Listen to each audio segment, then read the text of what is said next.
Hello there, Salim Omar here from the Straight Talk about Small Business Success podcast. Welcome to another episode and to another special guest. Her name is Mary Ann Pruitt. Mary Ann, welcome. Thank you for having me on. That's so good. I'm so excited about our topic at hand. It's one that a lot of small business owners are concerned about. It's on their mind.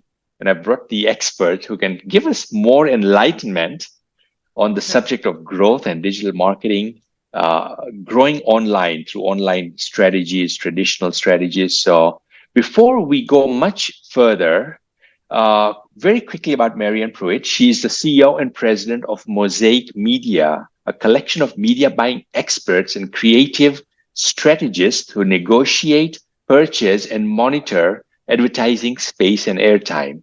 Mary Ann started her career in media by working as a senior sales executive for some of the nation's largest media outlets.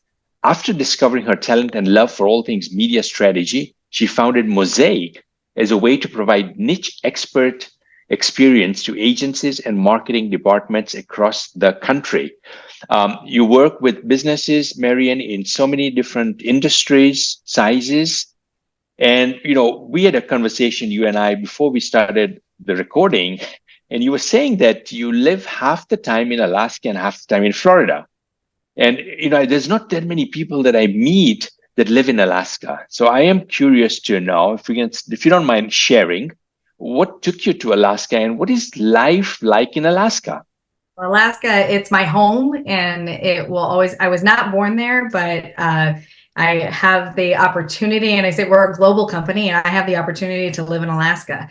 It's just one of those places that is majestic and amazing. And I say everybody has to go to Alaska at least once in their life. That's my opinion. So I just have the opportunity to be able to live there. It's a fantastic place. Yeah, that's great to be so proud of a place where you live. And I always tell people I was born and raised in Kenya, Africa, and I always tell people who I meet that you got to go there once in a lifetime. You got to experience. Absolutely. You have to go and experience it for yourself and see it. And I can only tell you so much about it. It's just, you have to go and experience it yourself. That's awesome. Great. Let's talk about growing a small business. Enlighten us with what are some of the things that you have conversations with small business owners that are looking to grow their enterprise. What comes first? What comes second? Let's start there. Yeah, absolutely. And a key piece here is that oftentimes this step is skipped, and we go straight into setting up operations, setting up everything else. And in reality, everything needs to go around who our audience is, defining who your audience is out of the gate. I don't care if you've been in business for 20 years. I don't care if you've been in business for a year. I don't care if you haven't started your business yet. I don't care if you're $25 million in revenue or $500,000 in revenue. You need to figure out who your target audience is and dive in and dig in. In today's world, for anything of growth, we have to understand our audiences at a whole new level. Whether you're doing paid strategies or not, we have to understand that, because every piece of information that we're putting out is sales. Every piece of information that we're putting out is a lead to try to get a lead generation. No matter what, we have to know who that audience is. And in order to know what to put out and how to speak to them, we have to know who they are. Yeah. And when you talk about knowing them, what does that mean? Yeah, it really is diving in. I like to start with customers and say, who do you like to work with the most? And if you're an existing company and you've been around for a while, who are the customers that have been the best for you? And what describes them? What are their behaviors? Whether you're e-commerce, whether you're a large manufacturing company, whether you're in healthcare, it's who is it that you're trying to reach and who are you trying to get to? And then from there, dive in. And who is it, though, that is a good fit? Who is it that you're like, that if I could duplicate and replicate that customer over and over and over again, that's where I want to go. And it's truly, truly building a persona as opposed to just a target audience. When I started in marketing over 25 years ago, we thought very broadly and we thought in demographics. Now we need to think about an individual persona that we're going after. Who is that very, very specific customer that we're going for? Yeah. I mean, I've even, heard and, you know, been exposed to marketers that have said that, have a client avatar and even put a name, like Yes. have a name, and even, and then you can describe them, who they are, age, where do they live, what is their income, family, what do they like, what do they What are their fear? hobbies? What are the behaviors? What are they Yeah. doing on the weekend? Are they, because we used to go so broad on demographics and we would say Mm, adult 18 to 54 years old, which mm, I always thought it was so weird. Why are we reaching the 18-year-old the same way we are the 54-year-old? We can't be so broad mm, on that now. And the beauty of it is, though, in today's world, we have the tactics to be able to be so specific. So it's understanding too, once we identify who our persona is and who that target audience is, we need to take it to the next level of, okay, now how are we going to reach them? And mm. with what message are we going to reach them? Right. How do you reach them? So there's so many options. How does a small business owner decide? Is it That is social where it's media? Is it paid ads? Is it organic website? There's you so many ways to yeah. do that. In today's world, so when I started in paid, you had just a few options. You had TV, radio, print, outdoor, mail. That's pretty much it. Like that's what you had. And you didn't have any other options. There were like you had what you could do. And now there's tens of thousands of options of what you can do. And so it does become overwhelming for any size company of where do I make sure, especially on a limited budget, or it actually doesn't matter if you have $100 million to spend or if you have $250,000 to spend or $100,000 to spend or $10,000 to spend. It becomes overwhelming of where you go. And it's going back to who is our audience and how do we target them? Where are they? So in programmatic targeting is a type of targeting where we go after behaviors and we go after those personas. That's when you're finding digital ads, display, video, various things that are coming to you. And then you compare that with other tactics that are bottom of the funnel that are search tactics and other tactics that go into it. So first, though, we're looking at where is that audience, and we have to use the data sets and the information that's around us and the tools that are good for targeting. Social media is great for broad awareness and is a great tool. It's not the targeting tool that it once was.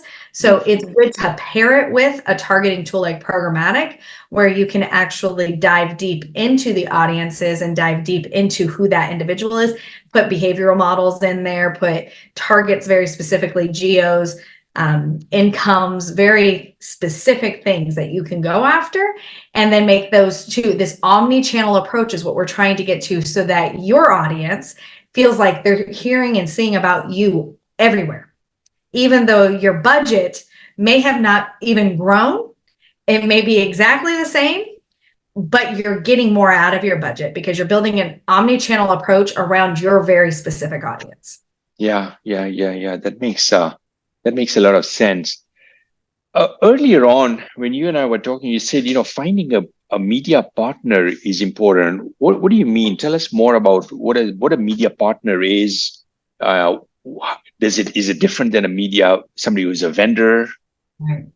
Yeah, so there's a big difference between a partner and a vendor. And I talk through this a lot, and there's nothing wrong with the vendors, people that are selling you a product. They're selling you one specific product. If they can do digital ads for you, or they can do radio ads, or they can do a very specific thing, you want a partner that is helping you build that strategy, working with you. You know your audience, working with you to then build that out and setting KPIs, not somebody who is just taking your money and placing your ads and saying, here's a report, and not giving you any feedback, not giving you any, this is what we would suggest, this is where we would go next, these are the optimizations that we've made, these are the adjustments that we see, and actually reporting back to you what is the best way forward and what are suggestions. Oftentimes now we get stuck into a set it and forget it mode because there's so many options out there and so many people selling the same thing.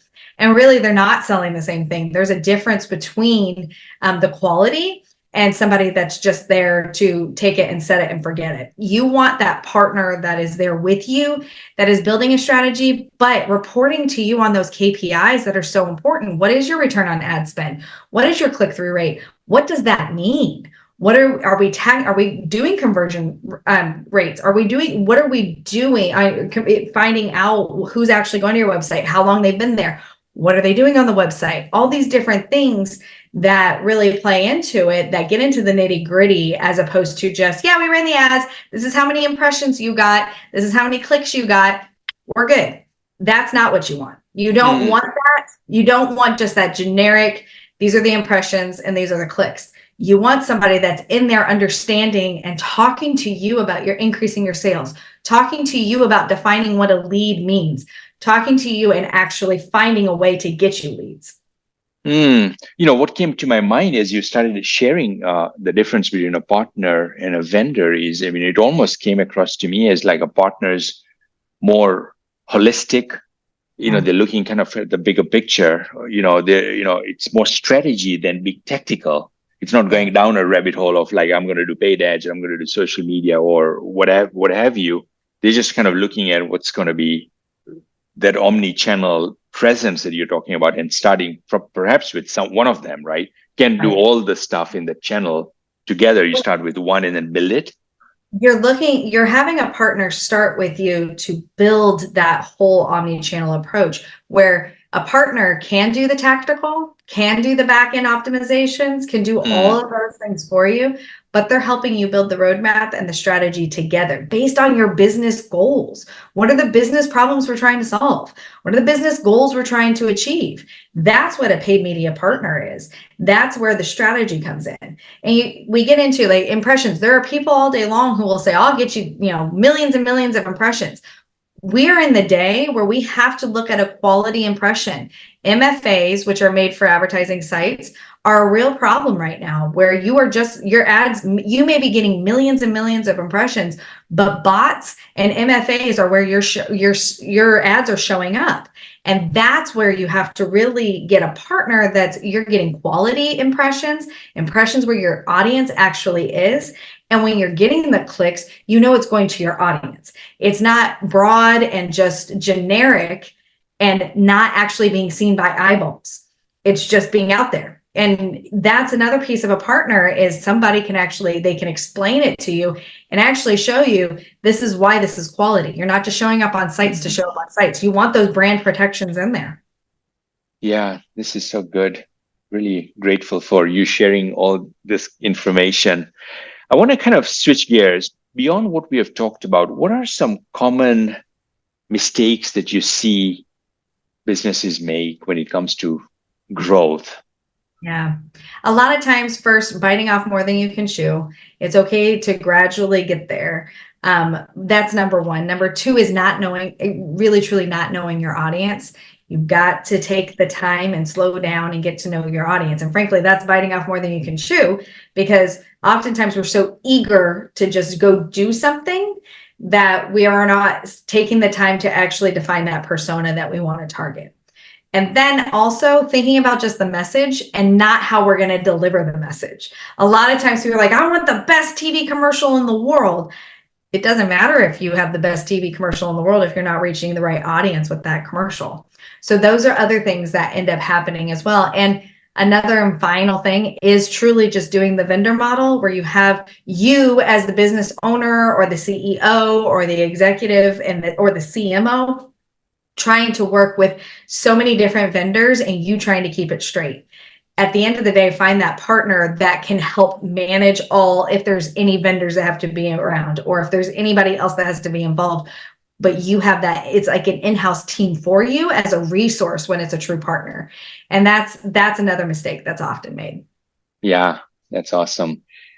Talking about the other side, when things are set up right, when they're being done right from a marketing standpoint, give us a glimpse of what that can look like. That's where the leads start coming in. That's where you know a qualified lead because we've defined it ahead of time. Mm-hmm. And when they're starting to show up, what the success side of it, we are defining success early and before we start anything. What does success look like for you? So then when success starts to happen, that's where, okay, we wanted more leads. Great. This is what we're getting on the website. Where are we getting them from? It's testing where we're getting the most from and maybe optimizing and shuffling budget to be where we're getting the most and being fluid in that. Like that is the other piece that is so important, is being able to have that fluidity of being able to focus and move it around based on where we're getting the leads. So the success side of it, really, truly, it's the old adage. I remember I had somebody years and years and years ago. How do I know my ads are working? And an older gentleman that had very seasoned and had been around for a while was like, well, then your cash register is ringing. And in today's world, we don't need the cash register just ringing. We know based off of what's going to your website. We know off of traffic. We know what are your Google Analytics telling us on traffic to see where other things are possibly helping that portion of it. They all work together when we have this omni-channel approach. Mm. Give us your take on what is marketing, what is sales, how important is marketing for sales to be effective? Kind of love to get your 2 cents on that. It's so funny. I do this analogy quite often when I speak, is the marketing bridge. Marketing is a bridge, and you have all these different pillars that hold up the bridge of marketing. I believe, and my theory is that sales is one of those pillars holding it up. So is your advertising, so is your outreach, so is your brand name, your branding, your messaging, there's your location, your promotions, all the above are those pillars holding them up. So marketing is really the umbrella of everything that you're trying to get your name out there. But if you're not doing branding, if you're not doing outreach, the sales team has a harder job. Sales is one of those pillars. They can cold call all day. They can go out and try to do whatever they possibly can. But if you aren't giving them any brand, it's a lot easier to make a cold call from a name that people know than it is for a name that they have no clue who you are. And so that's a big piece as well, of being able to know, okay, let's provide the tools that a sales team needs to be able to do it. As well as good marketing will provide inbound for sales teams to be able to just close. They don't have to just do outbound. They want inbound as well. Right. Yeah. Yeah. Wow. This is so good. As we come to the tail end, Mary Ann, any questions, anything that I haven't asked you that you feel we should absolutely talk about? I think the biggest thing for any size business is know that you can afford outreach. It's so hard for a lot of businesses and say, oh, I can't really afford to be able to do paid media, or I really can afford to do this. Where in reality, it's a necessity in today's world to be able to reach your audience at a whole new level than where you've been reaching them. So I think it's really important for all businesses to assess what they're spending in other things and make sure that they are setting some money aside for that media side and for that paid portion, because it really is one of those things that you can measure the success of today. The other thing too, don't be quick to make changes. Let campaigns run for a good 90 to 120 days to optimize, to be able to see what data we're getting information from, all those things. Don't be too quick after 15 days and go, the ads aren't working. You have to give time for things to be able to work. It will take 90 to 120 days for your paid to start working. And don't be tempted to just pull the cord, because it's very tempting. Day 60, you're like, I'm not getting what I want. You're going to waste those 60 days because you start over every single time you're out there. So those are two key things for any business, is make sure you're setting aside that. Find a good partner. There's people, like me out there in our company that help people set what should your budget be, looking at a good percentage of sales. And look at 2 to 3% to start. If you can't do more than that, that's fine, depending on what your size is. But look at that. Look at where you can start and start building in that direction. Yeah. I mean, for me, I feel it's in addition to what you said, it's, finding somebody you're going to have this open communication with, because it's not this, I'm going to build it and we'll put it away and then we'll look and see how it did in a couple of months or whatever. Like, it needs that extra, that constant reviewing to see what can be improved, what are we learning, what can be optimized, right? And that constant process is kind of what leads to the breakthrough.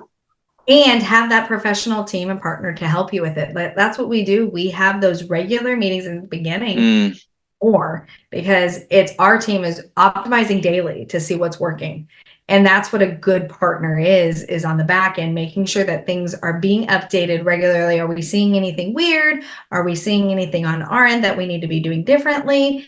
And communicating that and having those things and having regular meetings. At minimum, you should be meeting with your partner at once a month on what did we see? What are the insights? Your reports from them should give you insights of where things are headed, what they would suggest, what changes they would do. Or if we spent $1,000 more here, or if we did this here. Those are the types of things that really, truly a partner is different than a vendor. Yeah. 100%. Mary Ann, how can folks find you if they want to take the next step? Yeah, absolutely. So if you go to our website, we have lots of resources, articles I've written, and other things out there that are helpful. So that's mosaic.agency. And if you want to get a hold of me or my team, you can just reach mosaic.agency/contact. That directly comes to our executive team's inboxes. And we're happy to have a conversation at any point. You can also find me on LinkedIn and Instagram and social media and X. I'm all over the place putting out articles and putting out content, trying to be helpful in the paid media space. Awesome. Great. Mary Ann, thank you so much. Really appreciate it. Thank you for having me on. It was a fun conversation. Awesome. You take care. Thank you.